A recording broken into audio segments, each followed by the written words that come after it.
Hello everybody, welcome back to my channel. It's me, your girl. Welcome to my cozy corner of the internet. Okay, so this is like I think my first video, which is very exciting. Y'all don't know how excited I am to be here today. Like, I'm literally pumped up. So as you can see from the title of today's video, I'm going to be doing my favorite, no, what am I doing today? Today I'm going to be doing my fanfic reading wrap up of the year. I basically wanted to do this because I wanted to talk about fanfiction, hopefully create a community, a little corner of the internet where we're all into the same thing and we can talk about the same thing. Because I can do a normal reading wrap up, but that video would be finished in like 10 minutes because I literally have nothing to say. But let me talk about the fanfic I read last night. We can be here for hours. So that is the purpose of this channel, and that's the purpose of this video. So I'm going to go through all the fanfics I read this year. To be honest, I feel like this year I didn't read a lot. I feel like I can determine how good my year has been or how good I've been mentally by the number of fanfics I read. And because I haven't read many this year, I think I've been doing actually very well. If you're here and you click this video, again, I'm just going to assume that you are either an army or you do like reading fanfiction. So I'm not going to like over explain myself. We don't need to do any disclaimers. It's all love, it's all jokes, it's all fun, it's all vibes. It's not to be taken seriously. It's literally fan-made fiction. Like, this is not an accurate depiction of the members, etc. But if you guys are interested in reading fanfiction, or you just want good recommendations, or you're just interested in what I've been reading, then feel free to keep on watching and we can talk about it together. I'm just going to rant about this because, as I said, I literally have nobody to talk to about it. But I basically wrote down all the fanfics I read this year. So this year, I read a whopping 13 fanfictions. That is not a lot, guys. It's not a lot. Most fanfic writers literally just write for the fun. Like, you write for fun and vibes. So we are not going to do actual ratings because I don't want to like subject them to like a rating of like 3 stars if they were just doing it for fun and like they didn't expect anybody to read it. You know what I mean? But just know, if I'm recommending it to you, I recommend all of these 5 stars. And here we absolutely love and adore fanfic writers. So all of these writers that I'm recommending to you, if you do end up reading them and writing them, please show them some love, even if they don't post anymore, which a lot of them don't. Just please reblog it, comment, give it a like, do whatever, because I feel like fanfic writers are literally saints. Like, I love them so much. Okay, let's actually get into it now, because this video is like 10 minutes and I haven't even started talking about an actual fanfic yet. The first fanfic that I'm going to talk about that I read this year is Heartbreak Insurance by Jimlings on Tumblr. So before we start, Jimlings, basically she has, well, she doesn't publish anymore. It's a shame. Okay, so this one that I read is basically Jimin and YN, and it's called Heartbreak Insurance. So basically, when you have your heart broken, you can call up the insurance company, Heartbreak Insurance, and then they'll give you some time off work, they'll give you a care package and all the things like that, like basically self-care while you're under repair for heartbreak. In this story, we're following YN, who basically, she's heartbroken. So she calls up the insurance company and she's like, yo, like, my boyfriend broke up with me, like, I'm heartbroken, like, blah blah blah. And so Jimin is on the other end of the phone, and he works at the Heartbreak Insurance company, and he absolutely loves his job. He's really good at it. And so they're talking, and he's just not convinced that YN is actually heartbroken. So then he's like, okay, part of my job, I'm just going to do some investigating, go out, see what's up, see if she's actually heartbroken or she's just pretending. Because based off her symptoms, he's just not convinced that she's really heartbroken. And he does some investigating, and during that process, they fall in love, and it's so cute. It was just so fun. It was such a good time, and it was so cute. Like, if you want to be in your feels, if you just want something fun, if you want something fun, funny, quick and cute, I would definitely recommend you reading Heartbreak Insurance. It's literally just pure fluff. It's literally fluff. And so that is the one on my list today. Yeah, this one is literally no smart, so have a good time, enjoy. 10.9k words, you're gonna like it. Okay, so the next one that I read is also part of the Service series, and this is Namjoon and Reader. There's a Ghost Messenger series. There's a Ghost Messenger company where if you're talking to someone but you're not that interested in them, you can basically hire a ghost messenger who will message them on your behalf. But like, obviously the person doesn't know that you're actually ghosting them because somebody else is replying on behalf of you. Do you catch my drift? It's so smart. It's actually so smart. Everything in the Service series, I'm like, why is this not real? Like, Heartbreak Insurance, I would eat that up. Like, hello. So creative. Her mind is just wow. And her writing is just well. In this series, we're following YN, who is engaged. She's literally about to get married to her fiance, okay? Like, this is not a joke. Like, she's about to get married, but her fiance does not like her, and he hired a ghost messenger because he doesn't want to text her anymore. And the ghost messenger is Najun. So cute. You love him. Yeah, so he's the ghost messenger. So they're talking now. Obviously, they're catching feelings a little bit over time. At some point, YN is going to realize that, like, wait, this is not my fiance. And like, you just see basically everything that happened. Like, while Namjoon is talking to her, he's like, why the heck would anybody air her? Like, she's literally so cute. Like, why would someone ghost her? Like, it's just so sweet, so cute. And like, the only thing I didn't like about this fanfic is that it ended, because by the way it ended, it's like I wanted more. You just had to be there. You had to be there, and you can be there if you read it. So the next one that I read was Rent a Boyfriend. This is actually a reread. This is my second time reading Rent a Boyfriend because I wanted to get through the whole series because I was like, this is just too cute. It's too cute. And this is Taeyoung and YN. I read this last year, but last year I was really in like my angsty era. Like, I would only read like cheating, arranged marriage, like emotional constipation, all of this heartbreak and pain. Like, I don't know what I was going through, but we've healed and we've changed, because this year I'm only reading like fluff. Like, I don't even have the capacity for angst anymore. Like, it actually hurts me. Like, it actually hurts. But last year I could read it so easily. I'm just like, girl, is you okay? Also, a lot of these fanfics are YN. I don't think there's many member fanfics here. That was like more of a last year thing, like when I would read member. But this year it's mostly YN. It was the year of YN. She came back. YN came back. Yeah, so basically this one, oh my god, it's so cute. So it's YN's birthday, and Hobie gives her a boyfriend that he rented for her for a month. So she's basically stuck with this guy, Taeyoung. She's stuck with him for a month, and they basically just have to go out and do a couple of things together. So it's like fake dating, but not really. Like, I usually hate fake dating. Like, I don't like that trope at all. It's so dumb because we all know how it's going to end. But this is fake dating, but it's kind of like forced proximity fake dating. Over time, obviously, as they spend more time with each other, like, they're catching feelings a little bit, but in her heart she's thinking, oh my god, like, he's actually paid to do this, like, he's never gonna be mine. Like, she doesn't know whether his feelings are true or if he's just working. And so it's just like that little bit of like emotional tension. I don't know what the word is, but it's just a bit of like, will they, won't they, is it real, is it not real? I love that. I eat that up. When people are falling in love, especially in stories, I'm just like, I really annotate these love stories. I'm really just like, okay, when did they fall in love? How did it happen? I didn't know why. Like, why are you guys in love with each other? But it's something just when you realize that, like, sometimes love doesn't have to make sense. Like, love ain't a business. Love ain't a business. It's right, like fitness. Like, sorry, I'll stop. And that's something that I really liked about this fanfic, and I feel like it was just done really well. This one also doesn't have any smarts, but yeah, it was just honestly so cute. Another 5-star. Like, she did it again, and she's not posting anymore, but still go send some love. Honestly, I just love fanfic writers. Like, honestly, there's like an invisible thread between us fanfic writers and readers, you know what I mean? Like,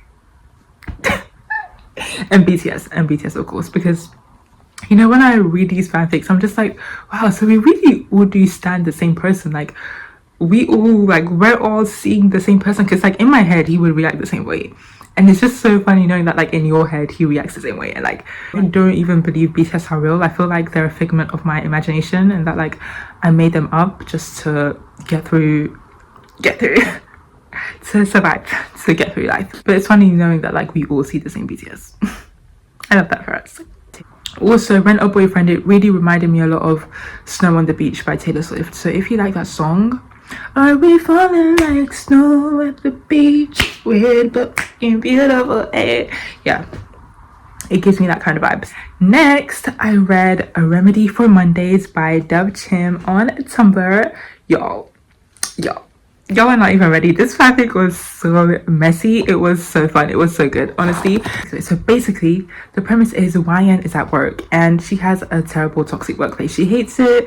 Her colleagues are annoying. Her colleagues are the members, which, just a side note, because so guys, I go on a lot of side tangents, but I feel like it's so fun to read about the members when they're annoying, like when they're annoying colleagues or something like that, because it's just nice giving them the humanity of being someone that can piss me off. You know what I mean? She just cannot get a day off. She's been asking for a single day of annual leave for ages and she just cannot do it. And the only way that they could give her day off is if she is pregnant. So one day, basically she goes into work one day and then Jimin is new to work, whatever. And then she says that, oh, I need to take a day off because I'm pregnant and Jimin is the baby daddy. Obviously she's lying, but the story basically just goes down from there. And when I tell you that it hits the fan, like it truly hits the fan. As we progress the story, like the lies, they just build up and it's just like, oh my gosh, like what is actually going to happen? Like I was actually on the edge of my seat. I was like, Miss Girl, how did we get here? Like when are you just gonna confess? It's so funny. I like how it talks about something very serious, like workplace culture and like just not feeling like a human being at work, not being treated well at work, and like just a really toxic bad workplace. I love how it talks about something that is actually quite a serious topic but makes it very fun, very light-hearted, very like, oh my gosh, what is going on? But honestly, be aware, because some of the stuff that she was going through, I was like, girl, like I was annoyed on her behalf. For me, I think it's a good balance of smart and plot. Like I didn't really care a lot about the smart, but if you like that, then you'll like it. But obviously read the tags, read the warnings, because you know, I was mostly interested for the plot because I was like, what is actually gonna happen next? Like, what's going on? If I could read it, I feel like it'll be okay. Like if I could read it and still like the romance at the end of it, it's fine. But it might not be for everybody. I feel like it is quite smart heavy. So if you don't like that, then don't read it. But if you're interested in the plot and for the fun and vibes and you want to skip the smart, then definitely read it. But if you also want to read it for the smart, then definitely read it. Like it's honestly up to you. I'm just here to give you the information and like my opinion, but obviously you can go about it however you want and read whatever you want, obviously within the age boundaries. Like don't be reading smart if you're not 18 years old and older. Like don't do that. This was really fun, very fun and vibes, but also like stay safe. Stay safe, if you know what I mean. YN gets her lick back and you want to see how she did it. Oh, I can't get over how cute I look right now. Like, are you seeing this? Like why do I look too good? Like, okay, I don't feel cute anymore. Most recently I read Love FM by 100 Vern on Tumblr. Love FM, this is estranged lovers / exes to lovers. It's Namjoon and YN. So I just read this recently. It's so cute. It's like 12k words. Basically they broke up, or like YN has been going through a breakup, and like, you know, it's Christmas time. She works at a radio show host thingy. Jin is her boss and she hosts it with Kobe and with Jungkook. Like they all work together, which is really fun workplace vibes, by the way. Jungkook was so funny. He was so funny in this fanfic. Like she's working, right, but she's also going through a breakup, but it's been 2 years and she still can't really move on. And it's like, what the heck? People, the listeners, they can email in their wish list or like any concerns they have, any winter blues and stuff like that. So she begins a pen pal link relationship with someone who's also going through a breakup, and it's been a while. Lo and behold, like obviously it's Namjoon. So she doesn't know that she's talking to her ex and he doesn't know that he's talking to his ex, but you basically just see how that overflows over time, and it's just super cute. It's honestly, this one is more like soft, sweet, emotional. Like it is quite not angsty, but like it's got like an emotional tone to it. The fact that it's still in the workplace, it really lightens the tone, honestly, because it can get sad, not too sad, not like angsty sad, but it can be a bit like oh YN, oh. This one also has no smart. I'm pretty sure it's just fluff and a bit of angst, but it's light angst. Like you will get through it. You'll get through it, trust me. You'll be okay. And it's perfect for winter time as well, so that's cute. Next I read Glitter Glue I Love You. I don't know why this year I've just been really in my Namjoon era. Like I've been in my Namjoon bag. Like obviously we're always sending him love. Hope he's doing okay. My core four, like the main members that I read most of the time are Jimin, Namjoon, Taeyoung, and Jin. When it comes to like member and member, I can read any. I don't mind any. But that's mostly who I stick to when it's like YN and stuff like that. I read this year, it's called Glitter Glue I Love You. It's by June Cinnamon Bun on Tumblr. Oh my god, this is so cute. Okay, so this is like, they're both teachers. So I think Namjoon is a lecturer and YN is a primary school teacher, which I love because I also want to work in a primary school. This is also set in Christmas time. Lo and behold, there's no plot here. It's literally just vibes. It's very domestic. They're both teachers. Domestic is very soft, very, very smutty. Like it's literally just PWP. Okay, I'm gonna be honest. It's PWP, very smutty, very cute. You're gonna have a good time. If you're in that kind of mood, you will have a good time. It's like 14k words. The next one that I read was also another Namjoon one. This is called 1001 Wishes by Little Miss Cookie on Tumblr. And this one we're following YN, who is a genie. And Namjoon, he literally finds the genie and he can make all of these wishes come true. And that's the story. I think the author literally said in her description, like, it's a mix of Aladdin and 1001 Nights, or like Arabian Nights, or I don't know. I'm pretty sure it's like Arabian Nights and Aladdin. If you like those, you'll like it. Honestly, it's so fun. This is like 33k words, so I listened to this like on the way back from uni, so I don't really remember like my reading experience, but I just know I had such a good time. And then I loved the ending as well. It was so cute. It was so cute. 1001 Wishes by Little Miss Cookie on Tumblr. You'll like it. And another one by Little Miss Cookie that I read this year is Jin and YN. It's called Love Me, Don't Leave Me. What do I even say? This is a sweet 14k words. Oh yeah, I think, by the way, the 1001 one has smut, but it's not integral to the plot. You are a princess and you are arranged to marry Jin, a prince, but he's in love with someone else. We're gonna leave it at that, and it might not be how you expect it to go. It's not gonna be what you expected, but it's not like a fun, happy time. You guys can see from the comments in that fanfic like how it could end. There's no spoilers in the comments, thank god. But as far as I'm aware, I'm not gonna be like, oh yeah, read it if you want a good time, but like read it if you just want to feel something. For some people it could be a happy ending, for some people it's a sad ending. For me, I found it bittersweet. Okay, next I read Knocked. This is another Jin one that I read. Basically, roommates to lovers. So you're living with Jin and he's a streamer, like gamer, whatever, and he's just bare noisy. Like he's just really loud. That's basically it. But also there's like a budding romance. They're very like cute, very cutesy. Very cutesy romance, and also a little bit of smut as well, if you guys like that. So very cute, very nice, love it. So next I read A Fairy Crime by Jimlings. This is 22k words, and this is Taeyoung and YN, and this was like probably one of my favorite fanfics I've read this year. Basically, YN is a descendant of fairy godmother and like Cinderella fairy godmother, and so it's her job and duty to make other people's wishes come true, and she's begrudgingly doing this, like she just doesn't want to do it. And so I don't remember like vividly, but she ends up having Taeyoung as the person that she needs to make his wishes come true. And like this, oh my god, I can't even say too much because I really feel like you should go into it blind, but just know, fluff and crack. You will be in for a ride. You will have a treat.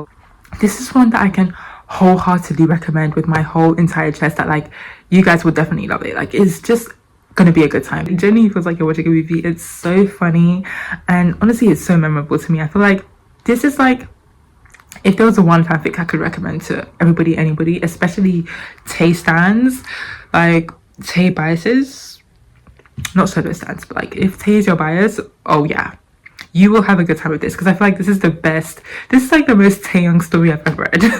Like, it's so Tay coded, like it's so cute. Last but definitely not least is My Feet to Follow and My Heart to Hold by Daishitata Mike. By Daishitata Mike. So this is Namjoon and Reader. Oh my god, there's no way I did not read any member Reader fanfics this year. Wow, this is actually surprising me. I know that like 2024 is over, but if you guys want me to do like all the fanfics that I read in 2024, 2022, 2022, 2020 and 2019, I will do that for you. But anyway, what was I saying? This one is My Feet to Follow, My Heart to Hold. This fanfic actually changed my life. I think like it changed something in my brain chemistry. We're following YN, who is she's doing a literature degree or something like that. Like, she's studying English at university, and then she's in an unrequited love with Taeyoung. So she has a big fat crush on Taeyoung, but he either doesn't like her back or he just pretends not to notice. And they're like besties, which hurts even more. But then she ends up being roommates with Namjoon, and it's a roommates to lovers. It really highlights the idea that to be loved is to be seen. Like, I truly feel like YN and Namjoon were made for each other like this. Like, it's a long one. I'm not gonna lie to you guys. This one is long. It's probably the longest one here. But when I tell you guys it's worth it, like, it is 100% worth it. Like, the payoff is so worth it. The romance is so cute. And, like, it truly gave me hope. Like, I wrote notes, guys. I wrote notes on everything, actually. But it truly gave me hope that, like, to be loved is to be seen, and like it's worthwhile to hold on to like that patience that you're looking for someone who will speak your language. You will meet them. And I feel like what I loved about YN and Namjoon is that she literally, I feel like they spoke the same language as each other. Like they were just so cute. If Namjoon is your bias, this is the one that you should read from this list. Wait, I have one more. Okay, I was excited. Okay, this is the one that you should actually read from this list. Like, it's so beautiful, filled with literature. Like, you really read the passages. Like, they really be breaking down passages. Like, guys, they both study arts and humanities. Like, it's gonna be a fun time if you were like deep philosophical Namjoon stan, English literature, da da da. Like, if you are that kind of vibe, this is your kind of vibe. What was I saying? I love talking about fanfics, you guys. This is so fun. I love that I can do this. Okay, so what am I saying? Yeah, they just speak each other's language of like love, tenderness, flowers, literature. Like, this is for the literature girlies. This is for the philosophical. This is for the Namjoon girlies. Okay, like when I tell you I'll pick this, like read this right now. Like, exit this video and just go read this right now, and then come back to me and say thank you, because you're welcome. Last but also definitely not least, we've got another fanfic one, another Namjoon one. I read this. I told you guys this is a Namjoon era. Like, I don't know what's in the air right now, but we're sending him so much love. Like, I hope he's really doing okay. I hope they're all doing okay. Yes, this one is another Namjoon one, also by Jimlings. It's giving my author of the year. Like, what? She's so fun. But this is called Inside My Mind. This one is how do I even explain this to you? Okay, so basically YN, she's in class and stuff like that, and she'd be bored in class, and she's also like, she's bored in class and her mind wanders in class, okay? And she thinks about freaky things, okay? I hear it. Like, sometimes when you're bored, like, your mind just be going to places it shouldn't be going to. And that's literally what she spends her time doing in class. Like, when she gets bored, that's what she does. But she's a very smart girl. Her teachers know that she gets good grades and stuff like that, but no one knows what's going inside her mind except Kim Namjoon, because he can read people's minds. So he reads people's minds, and then he basically sees what's going on in her head, and he's like, what the hell? And then she starts to realize that, wait, he can read my mind. She's like, what the hell? And then it's so weird because they have a telepathy, because he can like literally see what she's thinking about, and he's like, can you stop thinking about this in the middle of math right now? Like, can you actually focus? Because it's not only distracting her, but it's distracting him, because he can't focus on his work if he's like I can see what's in your head. Like, stop. They struck up a deal where it's like she keeps his secret, and I forgot the deal. But basically they find some kind of common ground because he's like, you have to stop thinking about this because it's distracting me, and she's like, okay, I won't tell your secret. Whatever it is, they do something, and then they basically just develop a friendship based off of that, because before that they never really spoke. Over time their friendship builds and blossoms, and it's like, I don't want to say too much because I didn't know what to expect. I was so grateful that there wasn't detailed tags because I never would have expected what happened. But it's just so cute. It's smutty, as you can imagine, but it's not like too smutty. Like, I feel like the smart content, it makes sense. It's very good. It's nothing like too much, and if you don't like the smart, you can skip a little bit. But this is just like a cute little cheeky one. It's like it's a cute little, but it's still actually very cute. So that is basically all the fanfics I read this year, guys. I hope I didn't miss out anything. I think in total that was actually 14, but yeah, as I said, this is not my best work in terms of quantity, but it was a great year in terms of quality. I feel like the more I read, the more I know what I like, and so I can steer more towards the things that I do like and away from the things that I don't like. And I feel like my palette has been very refined, and now it's like I barely DNF things because I know exactly what I'm looking for. I hope you guys from this can find something that you also like and enjoy. Please give me recommendations. I'm always open to fanfic recommendations, and yeah, I hope you guys have a lovely day, evening, night, whatever it is, and I will potentially see you guys in my next video. Thank you guys so much for watching my first video. If you made it to the end, comment this emoji because I want to see how many people actually stuck around. That answer might break my heart, but it might not as well. Okay, bye guys. Mwah.